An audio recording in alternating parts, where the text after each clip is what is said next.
Hey guys, Red here, and I hope you're all having a great day. Today's video will be on the Spirit, and the build I'm running is Barbecue and Chili, Save the Best for Last, Thanatophobia, and Hex Ruin. If I sound a little bit off or a little bit different, it's because my allergies today are totally kicking my butt. I start the game off pretty quick as I find Lori and Dwight right off the bat, and since Dwight is closer, he gets to hold my blade first.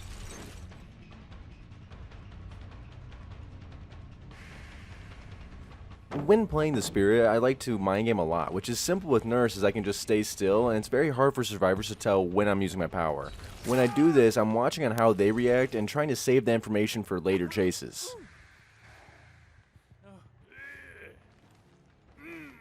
When I first came to this game, I didn't want to play the strongest killers in the game, so I wanted to avoid learning Nurse, Spirit, and Billy to not be tempted by it. Over the last few weeks though, I've put in some time on all of them in order to give you the best advice I can when making these videos. I feel comfortable now with Spirit and Nurse, but I'm still pretty garbage with Billy.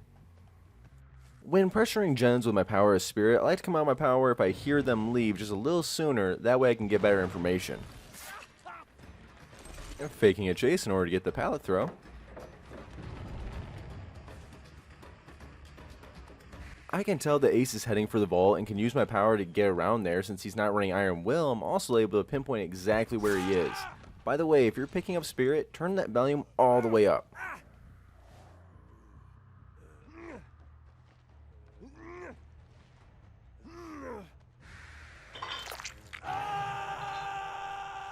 The gen that Dwight is currently on is a pretty safe area with good loops on both sides of it. While I need to pressure him off of the generator, I really want to remove pallets and make it less safe for later. Maybe get a cheeky hit in here. But I can't waste too much time on doing so, and overall, don't want to be too upset if I lose this gen later, as it's not really one of my priorities.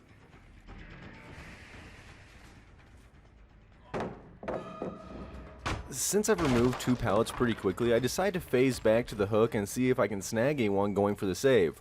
While no one is here this time, I can take a quick look at the gens and see that no survivors are on them, which means that they must be on the other side.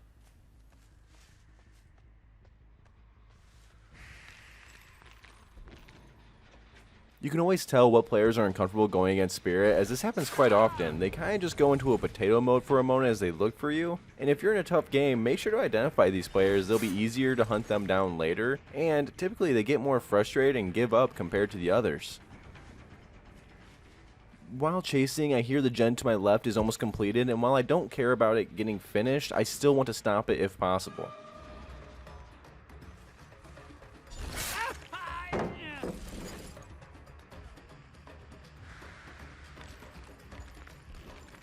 When you're coming out of your power for a lunge hit, you gain a lot of distance compared to a normal lunge, so make use of it when you can. Now that I've downed Puppers looking Dwight, I can pressure the other 2 off of the generator along with trying to get free hits or pallets out of the way for later. I always try and get something more after downing a survivor. I will always preach this. If I had hooked Dwight instead of slugging, I would have actually lost that generator.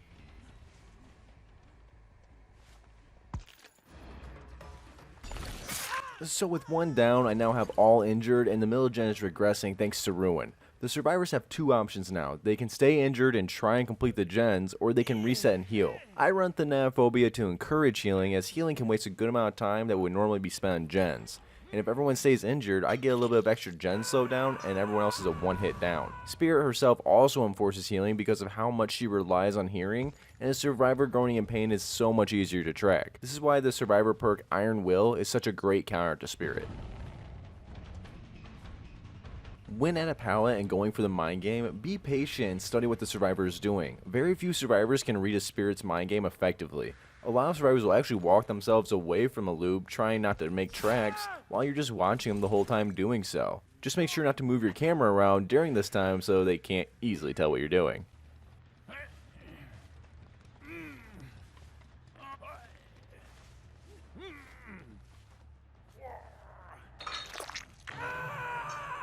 Here I can see the survivors are doing exactly what I need them to do, and that's healing. This is great as no progress on gens was made during the chase and the hook. I still need to try and intervene the healing and get into a chase as quick as possible, but this is a great demonstration of Thanatophobia doing its job.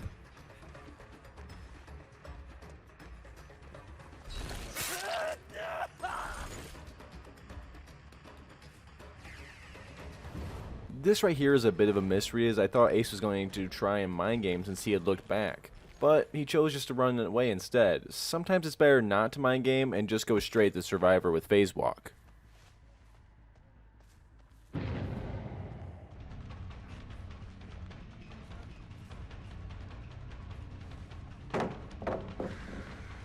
While the mind game here worked, I still should have phase walked for the speed buff to end this chase way sooner. The more you play Spirit, the better you'll get at tracking and reading the survivor's movements while in phasing.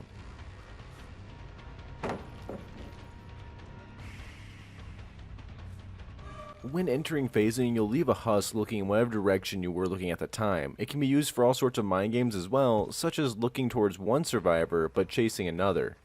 Always be aware of your surroundings. I hear the gem being worked on, and instead of committing to the chase, I simply moonwalk to gain distance to the other survivor on the gen. A good rule of thumb for most killers is after a pallet is thrown, break pallet and break chase to create pressure elsewhere. This should help those of you who commit to one chase for far too long.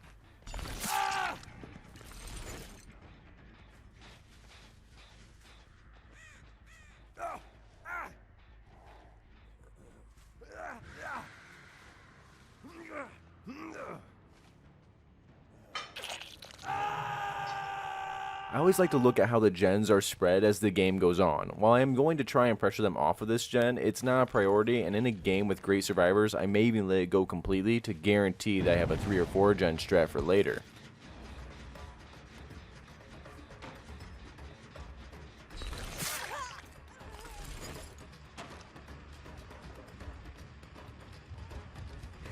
This is a pretty good mistake to go over. As Spirit, it's very easy to play this area while phasing, but being caught up in the chase and not paying attention to my power cooldown, I totally space on using it. While I know I'll win the chase, the time I spent on it is mistake in itself.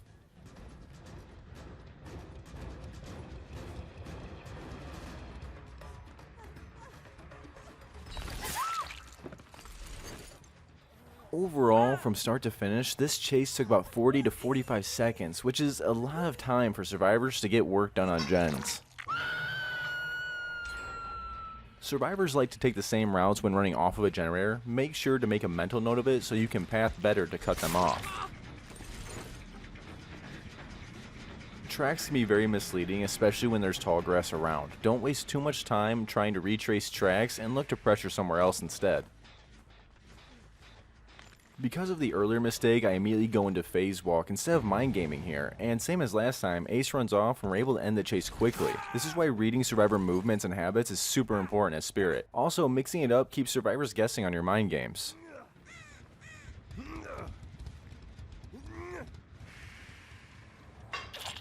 With one player down, the amount of pressure a killer generates is multiplied. On top of that, since they are trying to stay healthy, they aren't able to pressure gens as much.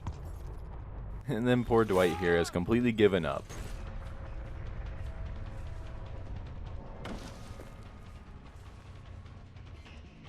Playing at TNL walls is pretty mind gameable for Spirit, as the places to go from the TNL without me noticing are very slim. With 8 stacks on Save the Best for Last, we recover quickly and can make a decent prediction on what loop Mega's going to try and play around next. Since we have 2 down, the remaining survivor is most likely going to try and heal the down Dwight. This is a great time to look to end the game with a last slug, or go ahead and remove Dwight from the game. I mean, he seems like he wants out either way.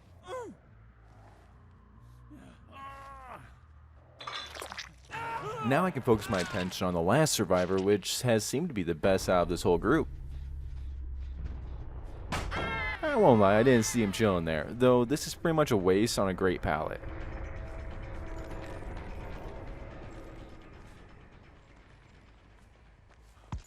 I should have cut right here and I would have beaten him to the pallet. Simple mistake, but it does cost me missing a hit.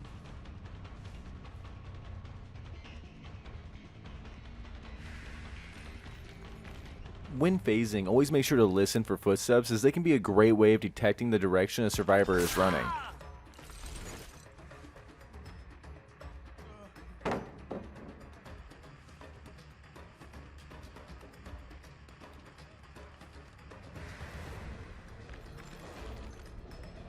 You can still be stunned during phasing, so make sure to gauge the distance well, unlike I did here.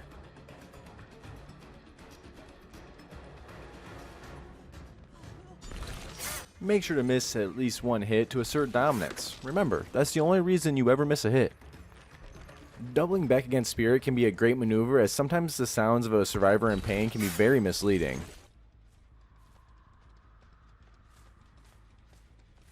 I want to break line of sight here so I can try and catch him off guard if he goes for my totem. If I chase in a straight line, it would be way too obvious that I'm still on him. Though going for the totem when a killer was chasing you moments ago is always a bad idea. Meg is loud when she's in pain and apparently thinks I don't have ears. She definitely should have ran away or kept more of a distance. There wasn't much of an outplay that she was going to do here that resulted in a good scenario. And with that, we have ourselves another nice 4K. I hope the video was entertaining and educational for those of you who are looking to pick up Spirit. And if you are a Spirit man, go ahead and leave a tip or a tag for the newer players in the comment section below. I always appreciate seeing the community grow and help each other out. If you did enjoy the video, leave a like and a subscribe to support the channel and keep up with all future content. I hope you phase your way into some Survivor Hearts in your next game. And as always, I'm Red, and I'm signing off.